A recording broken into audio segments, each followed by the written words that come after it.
go pretty darn far if they have the votes. And we saw in the Dobbs decision, the case last June that overturned the right to abortion, if they've got the votes, they can do whatever they want.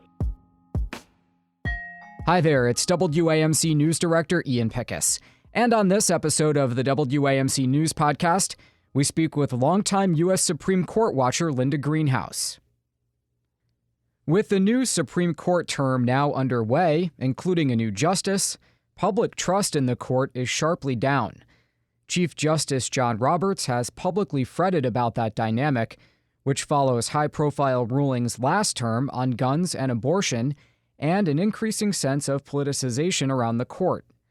Linda Greenhouse covered the court for 3 decades for the New York Times and continues to write about it, including her latest book, Justice on the Brink. Okay, here's my conversation with Linda Greenhouse.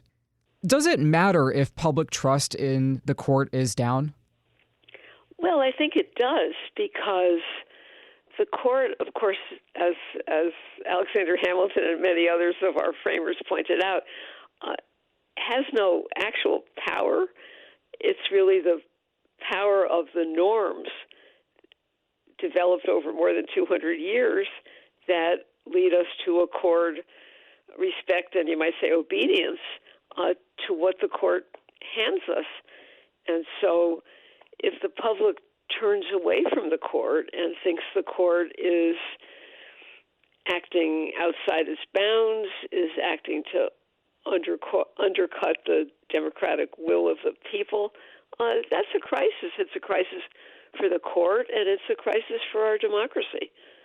To what extent do we know if the justices talk about that and let it factor into their rulings at all? Well, I never like to pretend to know more than I know, so I actually don't know what the justices say to one another. But what I do know is what they're saying publicly. And as you said in the introduction, the Chief Justice seems quite nervous about the current situation.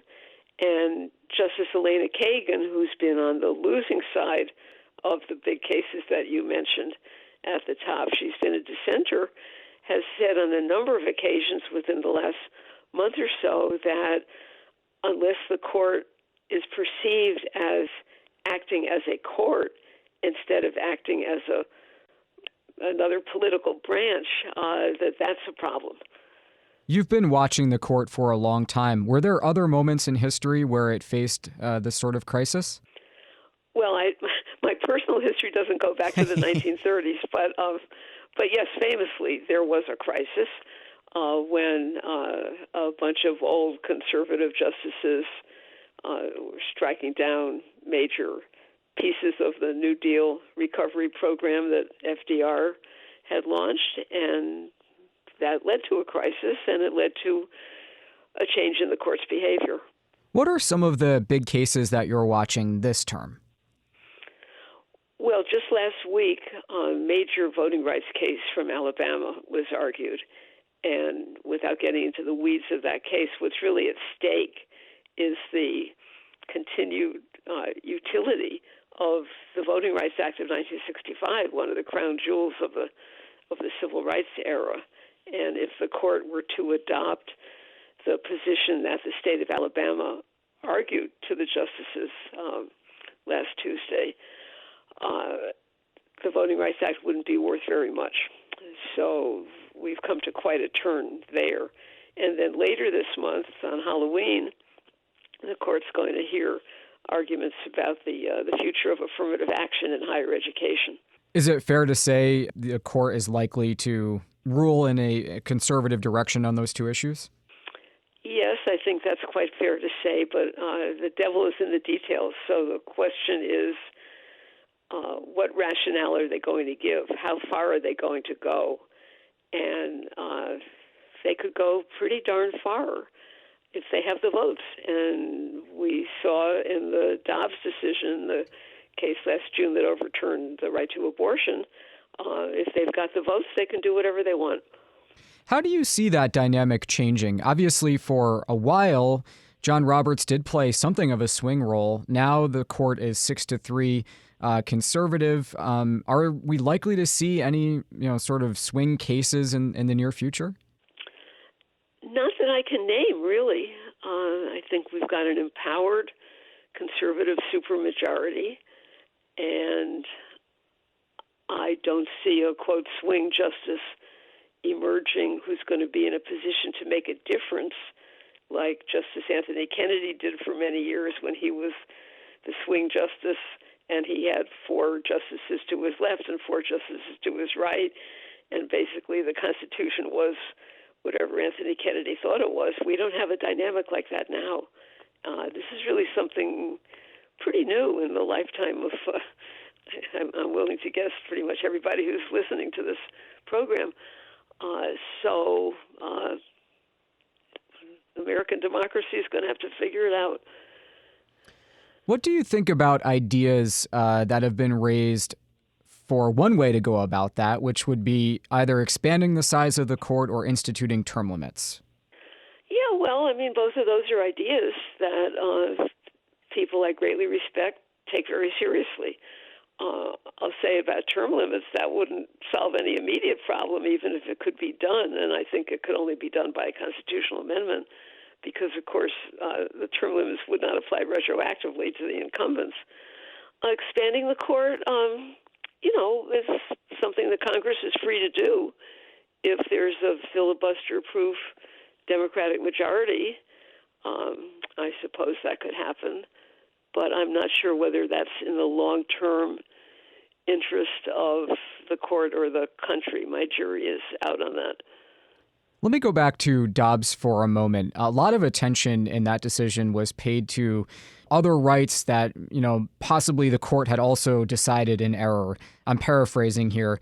But do you share the fear that many do that other rights that Americans have come to count on, could also be in line to be overturned? Well, it's certainly possible. I think something else will happen. For instance, I think you're referring to the concurring opinion by Justice Clarence Thomas, who raised these issues.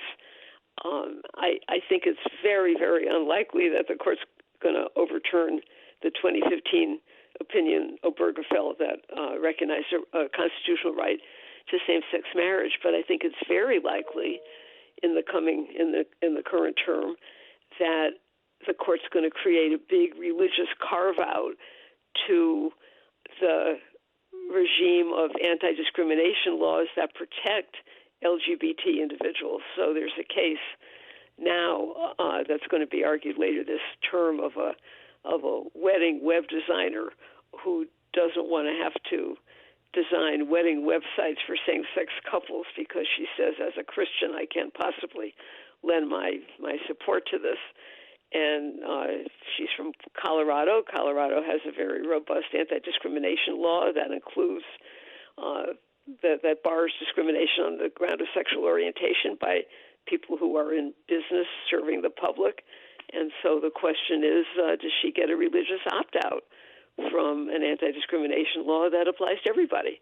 And that's the kind of thing that I think the court is going to go for, kind of oblique attack on the rights that it has previously recognized. It's easy to imagine some really far-reaching impacts of something like that. Oh, yes. I mean, it's a way of saying, well, we didn't quite mean it. And it's very damaging if every person in the country can be, as Justice Scalia once said, and I give him credit for this, a law unto themselves and decide whether their conscience requires them to refuse to obey laws that apply to everybody. That would be a very destructive rule, and it's a rule that, when it comes to religion, the majority looks on very favorably, unfortunately, and that's what we're going to have to be dealing with going forward. Well, who knows when a new justice will join the High Court, but will you be watching the confirmation hearings any differently, given the dissonance between what many of the current justices said about Roe v. Wade and then how they ruled when they had the chance? Well, no. I mean, I never took seriously what they said about Roe. I think the only one who really took it seriously was, what's her name, the senator from the state of Maine. Susan Collins, right? Yeah, Susan Collins, who seemed to believe Brett Kavanaugh. The way these nominees have phrased it is very cagey. It's not that they've been caught out in a lie. They have not. What they say is, yes, well, I recognize that Roe versus Wade is a precedent of the Supreme Court, and of course I respect precedent. Well, you can respect, the moon rising at night. You can respect lots of things, but they're not pledging to uphold the precedent, and none of them have. So, you listen to these disavowals with a certain cynicism, I would say. So just one more thing. As we speak, Katanji Brown Jackson, the latest justice, she's just a couple of weeks into her first term. What kind of profile is she building so far? Well, she had a most interesting week, the first week of the term. She was a very active questioner and a very effective one. I was surprised. I mean, not that I don't have high regard for her talent, but usually a newcomer on the court would sort of hang back a bit. But it was really interesting because the other two justices on her side of the street, Justice Kagan and Justice Sotomayor, gave her a lot of running room. And in the voting rights case, she had the lawyer representing the state of Alabama really on the ropes, meeting him point for point on the history and the interpretation of the 14th Amendment's equal protection guarantee. I thought she did a fabulous job of that, and I have great hopes for her. Linda Greenhouse, thank you very much for taking the time. Thanks very much, Ian. All right, that does it for this episode of the WAMC News Podcast. Thanks so much for listening. Until next time, I'm Ian Pickus.